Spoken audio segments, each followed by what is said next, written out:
video ito ay may paintulot mula sa Team Tugigaraw. Sa video ito, mapapanood kung paano pinagaling ang isang may acute nephritis sa tulong ng Phytoscience Double Stem Cell.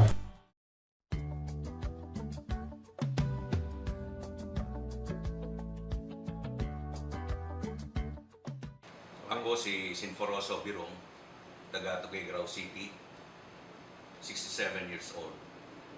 Noong 1994, na-diagnose na ako ay may acute nephritis, isang sakit sa kidney. Ang aking doktor ay nagreseta ng allopurinol para sa acute nephritis, ang aking sakit sa kidney.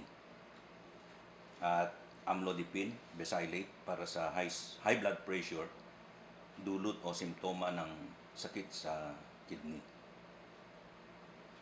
Noong 2009, may lumitaw pa na isang simptoma ng aking sakit sa kidney. Ito ay gout, mahapding pamamaga ng paa, dulot ng naipong uric acid sa dugo. At ito ay sanhi ng kidney na may acute nephritis na di na makasala ng dumi sa dugo gaya ng uric acid. Dahil dito, ang aking doktor ay nagreseta pa ng isang gamot, colchicine, isang pain reliever. Ang mga niresetang gamot, kasama ng malusog na pagkain o healthy food, regular na ehersisyo, at pag-iwas sa bisyo at mga bawal na pagkain, ay mabisa namang sinugpo ang aking high blood pressure at gout. Ngunit ang gamot pangtugon sa high blood pressure ay panghabang buhay o maintenance medicine, habang ang pain reliever para sa gout ay paulit-ulit na gamutan dahil ang aking gout ay pabalik-balik.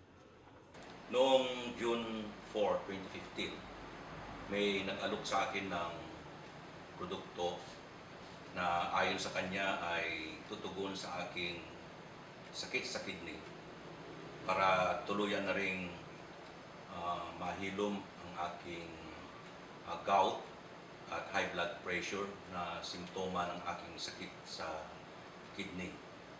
Ang produkto ay ang Phytoscience Double Stem Cell. Ang Phytoscience Double Stem Cell ay galing sa isang apple variety sa Canton, Switzerland.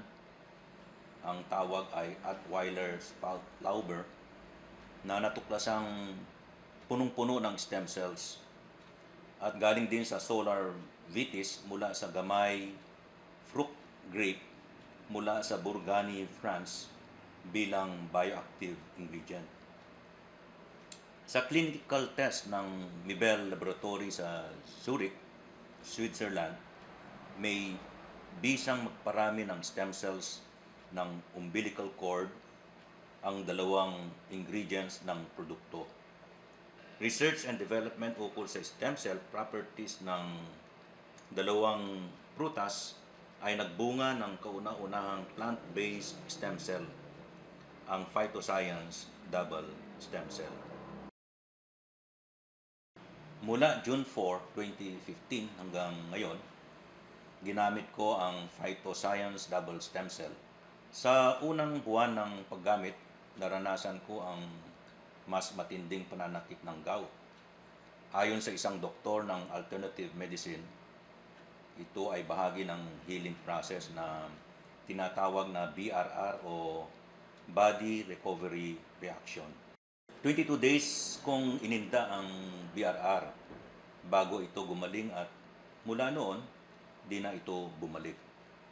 Sa nakaraang mahigit na 3 buwan, di ko na naranasan ang hapdi ng gout. Tunay nga ba na tinugunan ng Phytoscience Double Stem Cell ang aking sakit sa kidney, at hindi lamang ang simptoma nito na pananakit sa paa o gout? Upang makasiguro sa resulta ng produkto, ako ay dumaan ng isang laboratory test para sa aking uric acid level. Ano naman ang resulta nito? Ang kabuuan ng video ay mapapanood sa wondernature.infamixph.com.